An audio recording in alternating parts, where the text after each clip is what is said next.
अच्छा ये बताइए, एगो हमार गाना आयल रहे सावन में, हमार बहुत अच्छा मित्र अरविंद अकेला कल्लू जी के साथ बहुत सुंदर एगो गीत रहे पारंपरिक आदिशक्ति फिल्म से लॉन्च भइल के लिखले बड़ भैया अखिलेश कश्यप से। तो चाहे कि तनी एगो छोट बाबू हमरा लगे आ जेते हे नहीं आवा तू आवा है नहीं। अच्छा तू ही आवा, ये तो ऐसे लगता चला तो हम बॉर्डर पे लेके जाते हैं। अच्छा तू ही आवा ल। अच्छा और क्यों बा? अच्छा आपके पीछे एगो बच्चा है, इधर आइए, आप ही को बुला रहा अब कुछ करे कि ना? अब हमने से अब वाह, एक बार इस बच्चे के लिए जरा जोरदार ताली बजा दीजिए। वाह हाँ सही भैया, नाल बहुत अच्छा कान जनी चाचा, सच में। अब चप्पल हो जाता है नहीं, अब एक अपना ग्रुप में तब शामिल करे के हो कि बड़ा जल्दी। क्या नाम है बाबू आपका? आदित्य कुमार। आदित्य कुमार किसके साथ आए हैं? चाचा जी के। चाचा जी कहाँ हैं? घर पर। ऐसा पहला लड़का देख ले मानी जगह से पूछनी है किसके साथ आए तो कहते चाचा जी के साथ। चाचा जी कहाँ है? तो घर पे है। कौन कौन रहता है घर पे? मम्मी और पापा जी सब। घर पे मम्मी पापा रहते तो चाचा क्या करे गए बड़े? चाचा जी यहाँ कहाँ है चाचा जी? दिखाइए चाचा जी को। चाचा जी कहाँ है? ए भाई चाचा कहाँ है? आप चाप ए महाराज तो घर पे कहीं तो यही बैठे हैं मौसा। अच्छा अच्छा, हम तो सुने आप बहुत अच्छा नाल बजाते हैं जी। अच्छा अच्छा, डांस डांस करते हैं कि नहीं? जी नहीं तो आज आपको हमारे साथ डांस, हम भी नहीं डांस करते थे पता है। जो अच्छा डांस करता है ना बहुत आगे जाता है। अंजनी चाचा सिखाए हैं। तो आइए ना साथ में मिलके गो ऐसे। अच्छा अच्छा ठीक है साथ। अच्छा अच्छा खिसी आइए मत। अच्छा खड़े रहिएगा ऐसे, ठीक है? मंच पे खड़े रहिएगा, ठीक है ना? खड़े रहेंगे ना मंच पे? अच्छा आप खाली खड़े रहिएगा, हम रोल करेंगे, ठीक है ना? रोल हम करेंगे, ठीक है ना? अरे एक बार तनी तेज से बोल देता कि हाँ ठीक बात। कि संडे के सुना हमर बुक पिया गाड़ी आ मुखिया जी के संगे मुखी यनियो जात बाड़ी। अरे चंदन भैया के संगे उनकर मेहररुओ जात बाड़ी। बड़ी मशहूर होला ओही जाके संखा बोला। अरे और बोला चाहिए का सना एगो डिमांड करो तड़ी हमार मुखिया जी के बाई चंदन भैया के जितना भी भैया लोग जाए शंकर मेहरारू तनी डिमांड करो तड़ी कि औरे बोला चाहिए का सना। तबले डिमांड देखो। अरे कनिया तो अरे जो बैठल है तू कहानिया कहाँ देखो तेरा? इस समय हम आपकी पत्नी स्वरूप है, ठीक है? क्या है? पत्नी स्वरूप है। बच्चा तुम बहुत आगे जाओगे। इधर देखो तब हमको पत्नी है कि वहाँ क्या देख रहे हो? कि चूड़ी हरिया ले आई है रे सवरा का। अरे पहिरी के नाचब क्षमा छा। हाँ बोलबा, लेकिन बोलबम आप लोग बोलेंगे तब मजा आएगा। सुनो अब तार पत्नी बन गई बड़ी, अगर हमरा के छोड़ के जैसे तू घरे चल गई तो तेरा शराब लगी जान लियो। ठीक है ना बाबू? कुछ नहीं करना, खाली भाव देना है, ठीक है? अब तो हम तारा के पत्नी बनाए वाले वाली हम खुदे पत्नी बन गई। चलो चलो। कि संडे के सुना हमर और बुक भी गाड़ी। अरे मुखिया संग देखा मुखी यनियो जात बाड़ी। ए जी कि बड़ी मशहूर होला ओही जाके संखा बोला। अरे और बोला चाहिए का सना। अंजनी चाचा डिमांड बहुत बढ़िया बा, ठीक बा? तू खाली ऐसे से कह दिया, ठीक बा? कि चूड़ी हरिया ले आई है रे सवरा का। पहिरी के नाचब क्षमा छा। हाँ बोलबा चूड़ी हरिया ले आई है रे सवरा का। पहिरी के नाचब क्षमा छा। संडे के सुना हमर बुक बिया गाड़ी। मम्मी संग देखा अब दीदियो जात बाड़ी। संडे के सुना हमर बुक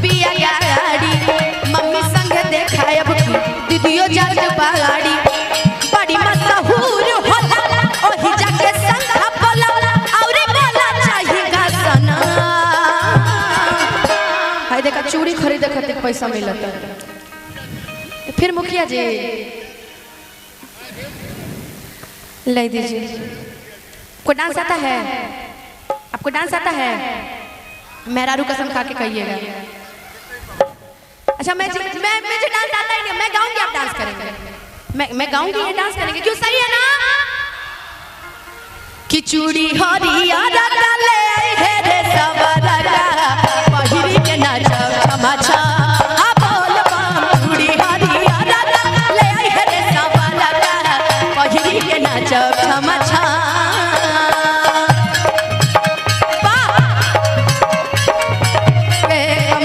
तूने पहली नजर जब नजर से मिलाई मजा गया मेरे नशे कमर।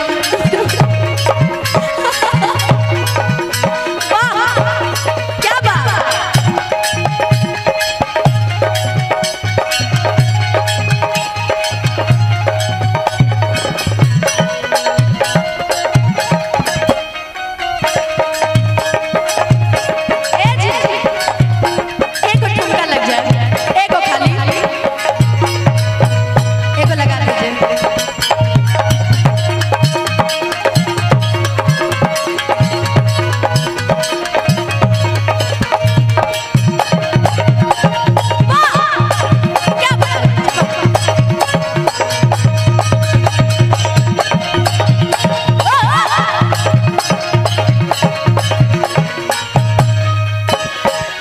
और सुनो वीडियो कॉल करब तू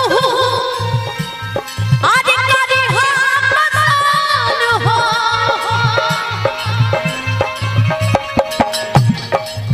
अरे एही बहाने होई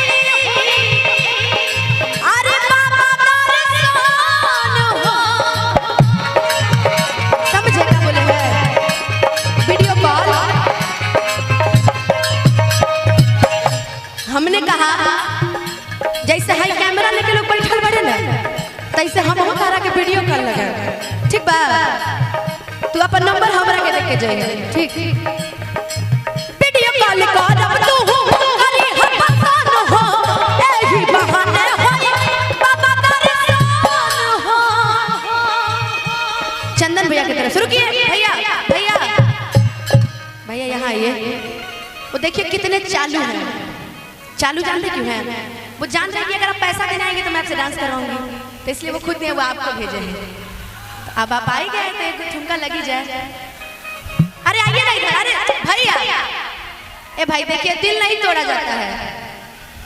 अच्छा चंदन भैया के साले साहब हैं आप? क्या चंदन भैया हैं? अरे इसीलिए तो आप मुस्कुरा रहे हैं बैठे बैठे।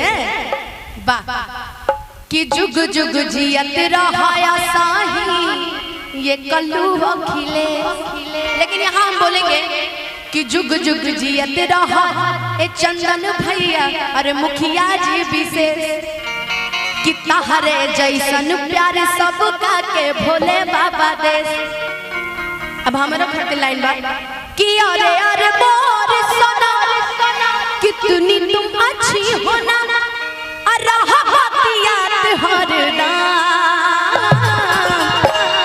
तनी एक बार अपन तनी मोबाइल तनी ऊपर उठैबो। मोबाइल तनी ऊपर एक बार मोबाइल उठाबो। केकरा केकरा भीरी मोबाइल बा जेकर बढ़िया होगी तेकर मांग लेवे के मोबाइल है। अरे नहीं मांगूंगी तनी तो मोबाइल ऊपर उठाई तो सब लोग अपना अपना। वाह अब हम जब गाएम ना तो खाली मोबाइल ऊपर खाली बोल बम बोलिए। जब बोले ना कि चूड़ी हरिया राका ले आई है रे सवरका पहिरी के नाचा छमा छम। आप बोलेंगे क्या? हाँ बोल बम। ठीक है तैयार है ना आप लोग? तनी कैमरा घुमा लीजिएगा एक बार चारों तरफ से। ठीक है कि अरे अरे मोर सोना कितनी तुम अच्छी हो ना रहा बतिया तिहारी दा। अब देखिए हमारे जीवन के बहुत ही अच्छे भैया रवा ऐसा ही हर नंबर बकर बता दिया चले। रुके महाराज इधर आइए। पता है हमें को का? अच्छा तो हमरा काने में का कर रहा कहानी हो रघुवत एक तनी ठुमका लगा दे। ये लोग बोल बोले ना ठीक है। अच्छा ठीक है गा कि चूड़ी हरिया राका पक्का ये हमसे वादा कर रहे हैं कैमरे के सामने कि हमको घुमाने लेके जाएंगे हमारे भैया। और बहुत बहुत धन्यवाद भैया। बोलबम याद है ना आप लोग को? मुखिया जी याद है बोलबम? चंदन जी याद है बोलबम? ठीक है चलिए। किचूड़ी हरिया ले आए है रे सवरगा पहिरी के नाच मचा। अंजलि चाचा बोलबम की आवाज ना आए। हाँ ऐसे पहले धीरे धीरे बोले वाले किचूड़ी हरिया ले आई है रे सवरगा पहिरी के नाच छमा छा। चूड़ी हरिया ले आई है रे सवरगा पहिरी के नाच छमा छा। अच्छा कितने लोग बोलबम बोल रहे हैं सही बताइएगा? सभी बोल रहे हैं ना? तो जरा जरा तेज से बोलिएगा कि चूड़ी हरिया ले आई है रे सवरगा पहिरी के नाच छमा छा। चूड़ी हरिया ले आई है रे सवरगा पहिरी के नाच छमा छा। चूड़ी हरिया ले आई है रे सवरगा पहिरी के नाच छमा छा। अच्छा रउआ लोग के तनी एक बार आवाज आ जाए भैया भैया कि मान परई हाथ के अरे मेरे मेरे फोन हो अरे हट भीड़ भाड़ में रहा अरे रहा तू लोन हो कितना हर मम्मी पापा संघावे में जाही है हो। सही बात है ना? जितने यंगर से जान रहे होंगे कि घड़ी घड़ी कर फोन का कही है हो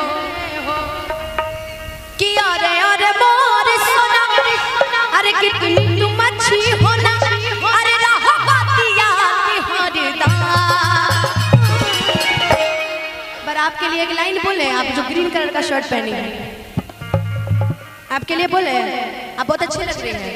इसका मतलब ये नहीं कि आप ताली नहीं बजाएंगे। हमारी जितनी लेडीज पार्टी है ठीक है और चारों तरफ से चाहेंगे कि एक बार ये इस भजन की आखिरी में चाहेंगे कि चारों तरफ से एक जोरदार ताली बजे के मेरे साथ गाइएगा कि चूड़ी हरिया ले आई है रे सवरगा पहिरी के नाच छमा छा। चूड़ी हरिया ले आई है रे सवरगा पहिरी के नाच छमा छा।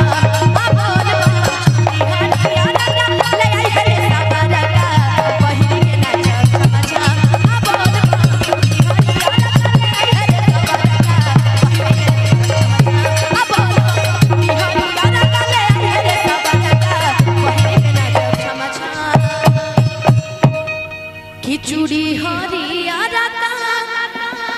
ले आई है रे अरे सवरगा पहिरी के नाच छमा छा। चंदन सिंह अच्छा सिया सीपीएल के डायरेक्टर नंदन सिंह जी उनकी तरफ से है। कहाँ है वो?